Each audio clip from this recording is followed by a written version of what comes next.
This is what I experienced minutes after setting foot in my family's hometown. We literally just got here. We went through the first military checkpoint, and a bunch of soldiers stopped us, started yelling at us. I'm in the old city of Hebron in the occupied West Bank, a place that once bustled with life. But I'm about to see what Israel's occupation and settlers have done to the heart of this city and to the people who live here. I'm a Palestinian-American journalist, and I've spent much of my career reporting on the occupied territories. But Hebron, one of the West Bank's largest cities, is also my roots. My father was born and raised here. I've returned to learn how the occupation has decimated his beloved hometown, a place he hasn't been back to in years. I had a mixed feeling, nostalgia with anger, despair over despair. What can I say? I know it's really hard for him to see this, and so it's emotional for me.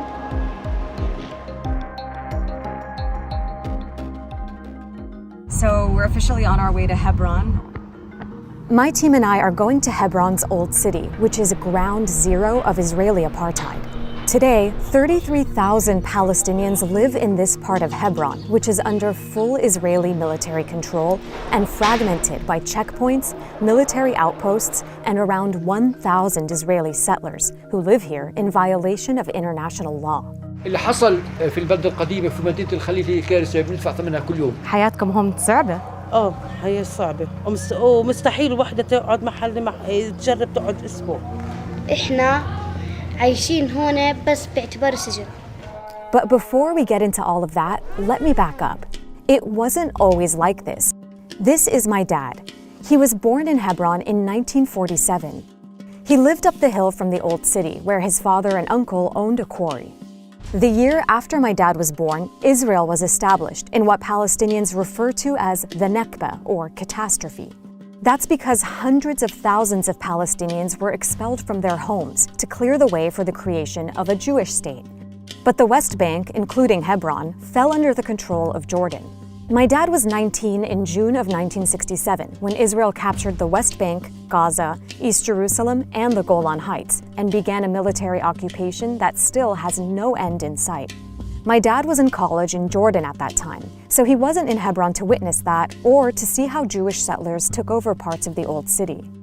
A few years later, he moved to the US for graduate school. I was born and raised in San Francisco and grew up hearing my dad reminisce about his childhood, like how he raised chickens and rabbits on the hill as he watched the vibrant city below. When my family would travel to Palestine in the summers, my dad couldn't come because of work. Now, even though he's retired, he says he doesn't want to return because he refuses to be humiliated by Israeli soldiers. He's only been back to Hebron 3 times. But I'm returning to see with my own eyes what has become of this city that made my father and me who we are today. And that all begins with me actually getting there. It's only about 20 miles from Ramallah where we're starting out, but we can't, as Palestinians, access parts of the main north-south highway because that's reserved exclusively for cars with Israeli license plates. So here's another checkpoint. Instead, we have to take narrower roads and cross through several Israeli military checkpoints. There's another checkpoint. That means it takes much, much longer to get there. We're finally in Hebron. I'm sure my dad knows these streets inside and out, and he used to walk all over here as a child, so this is literally retracing his footsteps, but it's very different now than when he grew up. Today, many parts of the city are off limits to Palestinians. All right, gonna go through. Because I'm Palestinian, I'm not allowed to enter parts of the old city. So I'm meeting former Israeli soldiers who, I hope, will help me access my family's hometown. Hi, how are you, Ori? Nice to meet you, I'm Dina. Ori and Joel are with the Israeli anti-occupation group Breaking the Silence. They used to serve in the Israeli army, but now they give tours of Hebron to expose the reality of how Israel treats Palestinians. Come here. But before they could even start showing me around, this happened. היא אזרחית ארצות הברית ועיתונאית, כן? רק שתדעו. היא אזרחית ארצות הברית ועיתונאית. אין שום בעיה, הוא צילם עמדה ביטחונית, הוא צריך למחוק את הסרטונים האלה. אני לא צילמתי את העמדה, צילמתי רק אותך. לא, צילמת את עמדה. זה לא משנה, אם היא עמדה ליד העמדה, אתה מוחק... דבר ראשון, אתה מפריע לנו בעבודה, בוא תעמוד שם עם המצלמה. דבר ראשון. עכשיו דוחף אותי. יופי, דוחף אותו, כרגע הוא מפריע לי בעבודה. My Palestinian film crew, who have the proper credentials, are sadly used to experiencing this kind of nationalistic harassment and taunting.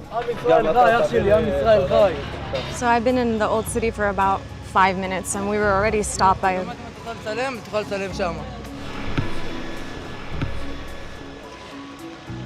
We literally just got here and a bunch of soldiers stopped us, started yelling at us, started harassing my cameraman. They just asked to see our IDs. I showed my US passport.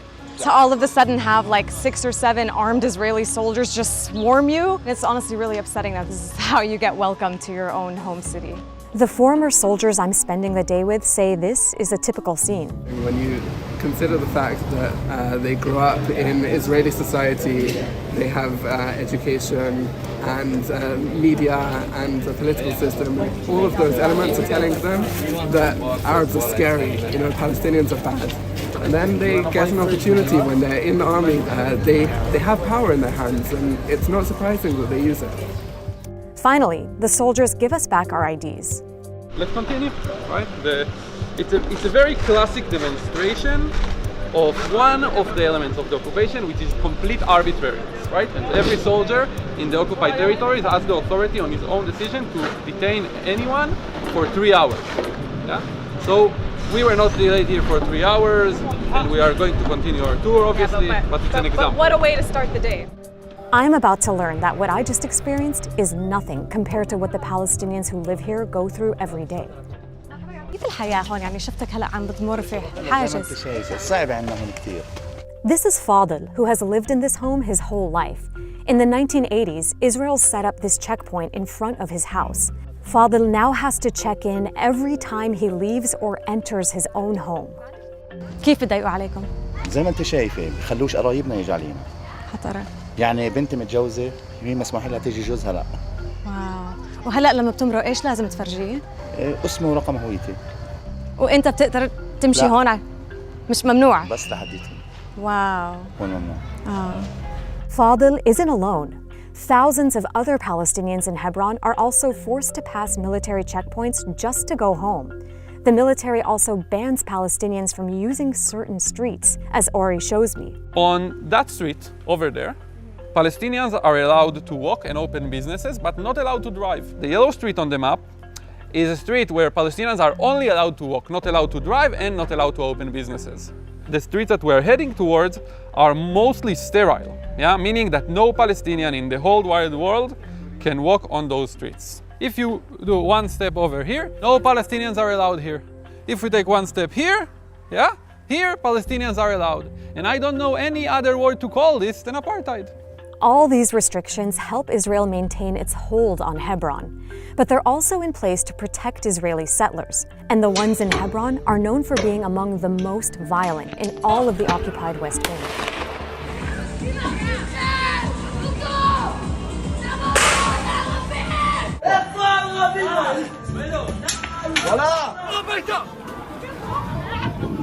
Our order in Hebron is protect the Jewish settlers, right? We don't have an order protect Palestinians if settlers harass them. The soldiers never protect the Palestinians. Yeah, unfortunately, it's not in our order.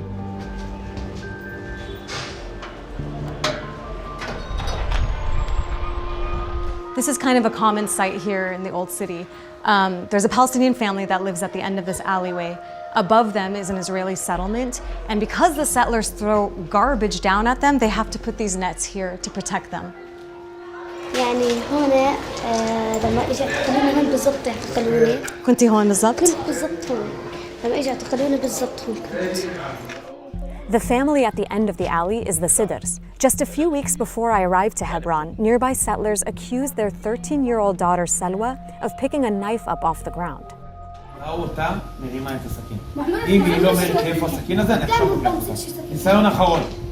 فقد كل جيبتي معيش ولا سكينة أنا. אבל שלא מלך. הכל זה אני עכשיו לוקח. איתי אצלי. יאללה, תביא זיכרון. תביא זיכרון. ממנוע.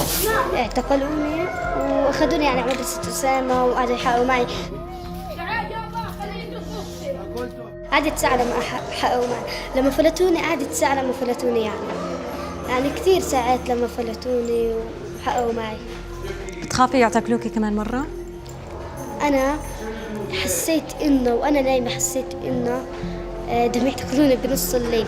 So we're standing here and I'm talking to her in front of her home, and every time we hear a noise she looks up, and I asked her, are you afraid the settlers are throwing something down at you? And she said, yeah, لأنه بصير كتير إنه بيرموا عليكم. كتير بصير، يعني إذا شفناهم بيلعبوا خلاص بدهم يرمونا، بدهم يرموا علينا حجر، وإحنا بنقعد نتفرج عليهم يعني. أولاد المستوطنين. طبعاً أولاد المستوطنين، يعني أخي صار يحكي لي إياه يطلع محل ألعابهم. حرام. كيف بيلعبوا، وإحنا نفسنا خلينا ننزل عندهم نلعب، قلت لك كيف ننزل، هذا احتلال. كمان إحنا ما بنقدرش يعني ننزل من هون 24 ساعة في الدار، يعني زي باعتبار السجن. Just talking to her, it's really you don't feel safe at all. Like it's not a life that people should or can accept. So how did Hebron end up feeling like a prison for its people? After the Israeli occupation began in 1967, Hebron was among the first places Jewish settlements were built. This illegal land grab captured international attention. Now there's pressure for large-scale Jewish resettlement. And to some people, this looks very much like colonization. Some settlers said they were coming to Hebron because of its sacred place in Judaism, as the burial site of Prophet Abraham and his family. Others said they moved there in response to a massacre of Jews that happened in 1929. That's when rising tensions over European Jewish immigration aimed at turning Palestine into a Jewish state led to violence. More than 60 Jews were killed, and homes and synagogues were destroyed in the ancient city. But even after the settlers moved in, Hebron's streets weren't segregated. Then, in 1994, everything changed. An American-Israeli settler armed with an assault rifle entered the Ibrahimi Mosque during Ramadan and killed 29 Palestinians. Palestinian fury as the victims of the mosque massacre are rushed to hospital in Hebron. Doctors say most were shot in the back as they knelt to pray. The shooter was ultimately overpowered by survivors and killed. But today, many Israelis in nearby settlements continue to honor him.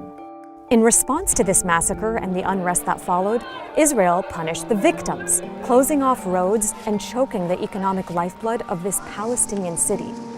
You know, we're just seeing so many empty houses, empty storefronts, Israeli flags everywhere, soldiers stationed everywhere checking us. Since the crackdown, over 1,500 Palestinian-owned shops have closed for good, and more than 1,000 Palestinian families have moved away from Hebron city center. They have decimated the old city Israel has. And it's really unfortunate to see. I mean, this should be a thriving, bustling marketplace right now, and it's completely empty. Look at these empty homes, used to be the prime real estate in the West Bank. She's harassing a Palestinian right now, just because he's sweeping. What we can just see here, the Palestinians clean the street, they just tried to clean around the military post to do their job, yeah, because this is still a street where Palestinians are allowed to walk. And this settler woman told them that they shouldn't enter there, they cannot enter this, even though it's a military post. Please don't touch our camera. That's wild. A settler woman got mad at the Palestinian for sweeping the street, and then she attacked us and our cameras and tried to block us from filming. Many of Hebron's settlers moved here from the United States. Sadio came from Brooklyn a few years ago. Does it bother you that you're living somewhere so heavily militarized where Palestinians that have been here for generations are getting kicked out of their houses and can't walk on certain streets? So I'll ignore the use of the term Palestinian since there is no such nation or people. It doesn't bother me at all. Militarization is a thing happening all across the world. I'm not up to anything and nobody's invading my space for no reason. I don't care. يعني أكثر من مرة الأولاد الصغار كان عندي تومي بوقفين نزل المستوطن كان يدبهم على تحت. يحملهم ويدبهم؟ والله كان يحملهم على تحت. كيف بيعاملوك المستوطنين اللي عايشين هون؟ هون معاملتهم يعني من مرة مش بني آدمين يعني بعدوا بتفوا بضربوا البنت بتخاف تنزل المرة بتخاف تنزل. أنا بلقى كمان يوم أخوي بحجر صوان هون انتفخ كمان. مين رمى الحجر؟ المستوطن. So why do you give these tours? It's extremely important to show people what the occupation looks like, because This word is very vague for most people, right? Occupation. And when you see here, when you walk on those segregated streets, you cannot ignore the reality. And I believe that it's my responsibility as someone who took part in it. The minimum that I can do is to try and show people what I was sent to do. I believe that any decent human being who will see this will want this to end. So we're gonna attempt to enter Shuhada Street right now. No Palestinians are allowed to be on that street, only Israelis and foreigners. I'm gonna enter on my US passport. Of course, I'm originally Palestinian, so we'll see how that goes. While all of Hebron's old city has been affected by the occupation, the most striking example might be Shuhada Street. It used to be the city's most important, vibrant thoroughfare. My dad went to middle school on this road, and his family owned shops here. But in the years following the 1994 massacre, Palestinians have been banned from walking on this street, even if they live on it. So the Israeli military welded these Palestinian doors shut. See? This is welded. We actually welded shut their doors. We send Israeli soldiers to weld shut those front doors of these families, while everyone else who is not a Palestinian can walk freely. This video shows what it takes for one Palestinian woman to leave her home. She climbs her roof and scales back down to the ground to exit on a back street where she is allowed to be. But if you're a Jewish settler, you can walk out in front of your front door. Yeah. Look at us, not only if you're a Jewish settler. Everyone who is not a Palestinian. إمتى آخر مرة مشيتي على شارع شهداء؟ يمكن من 25 سنة. 25 سنة، يعني كل يوم تطلعي عليه وممنوع. كل ما بطلع عليه، أما هو مشيت كان تبنا بدنا نروح مثلا هاي الكارنتينا، بدنا نطعم الأولاد، أمشي هذه المسافة كلياتها على الكارنتينا. كانت كلها فاتحة المحلات وسوق الخضرة والسيارات، هات ما في حدا. This is the old central bus station in Hebron, and they've turned it into a new military base that's under construction there, and behind it is a new settlement. Over here, we can walk and have a look on the old jewelry market. This whole thing is a settlement. This is how absolutely devastated it is right now. Settlers came and just ravaged the whole place and destroyed it. This is the old fruit and vegetable market. It was here, and now what does the sign say, Ori? Now this is a settlement. The old city has suffered. Everywhere you look, there's just deserted shops, deserted homes, destruction, broken windows. And in the middle of it all, there's like schools and settlements and Israeli settlers just living their lives with the full protection of the military. You know, one thing that's really striking being here is how incredibly silent it is. The only sound you hear is the flutter of these little Israeli flags above. I keep thinking about how, you know, I directly descend from here. Not only is it like sad on just a human level, but there's a very personal element to this street as well. I don't blame my dad for not wanting to come back because it's that messed up.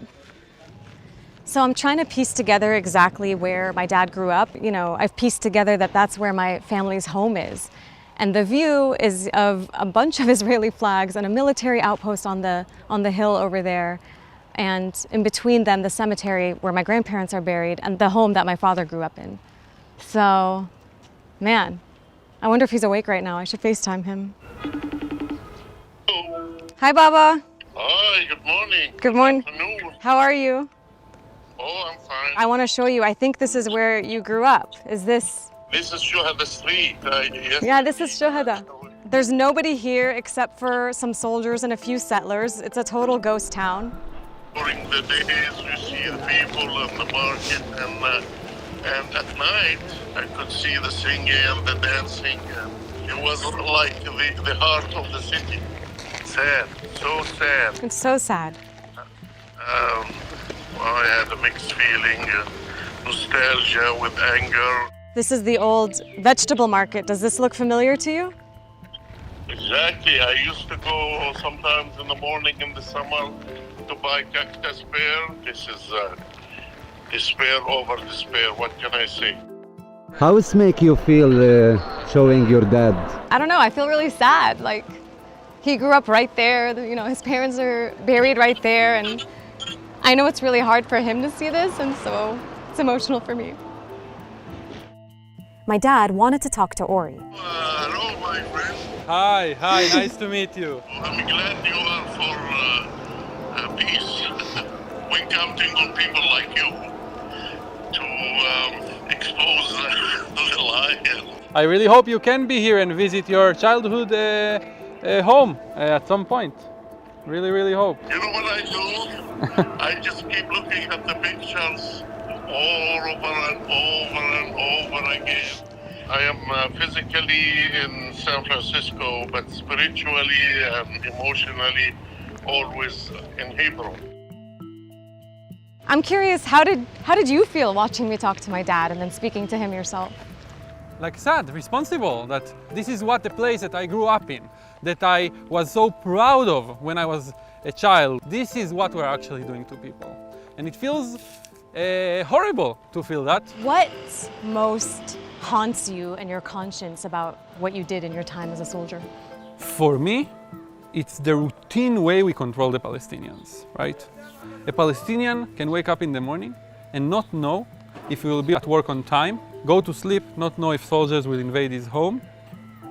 We basically control the most simple and basic elements of life. It's designed to break down the population of Palestinians and show them who's in charge and humiliate them on a daily basis. Exactly. How can we make 2.5 million Palestinians in the West Bank to feel that they cannot lift their head up?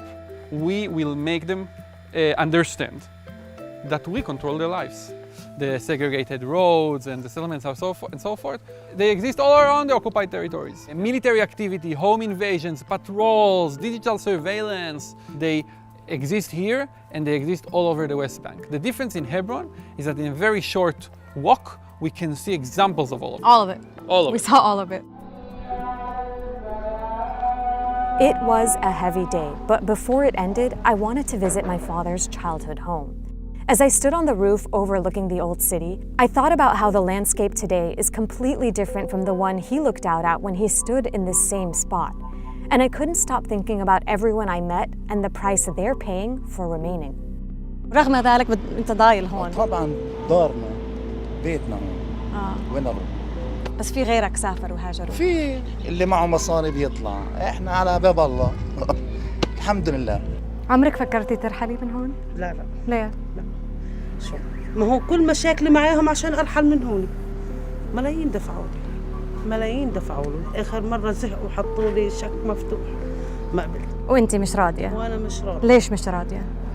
ما خلص، ما هو اذا هذه راحت شو بده يضل؟ اذا اخذوا البيت شو بده يضل؟ لسه عمرك تخافي ولا عمرك عينك تخافي. انا بحب بنتي تكون قوية قد حالها. انا قد حالي وقوية. يا لما اجى اعتقل بنتي اعطاني درس الاحتلال. اعطاني اياه اذا انت ضابط اسرائيلي بتتعامل مع البنت هيك. شو بدك يكون بيني وبينك السلام؟ انا اقول لك شغله واحده، اذا انا مش حامي حالي، يعني انا ماشي هون انا مش حامي حالي، كيف بدي احمي اولادي انا؟ It's hard to shake the idea that this Palestinian father could have been my dad. I could have been Selwa. This could have been my life. Hey everyone, thanks for watching this video from El Khalil here in Hebron. Let me know in the comments what surprised you most about this experience, about this place, and stay tuned for the rest of our videos in our series filmed here in the occupied West Bank. Next up, I have a video looking at the Palestinian Christian minority here.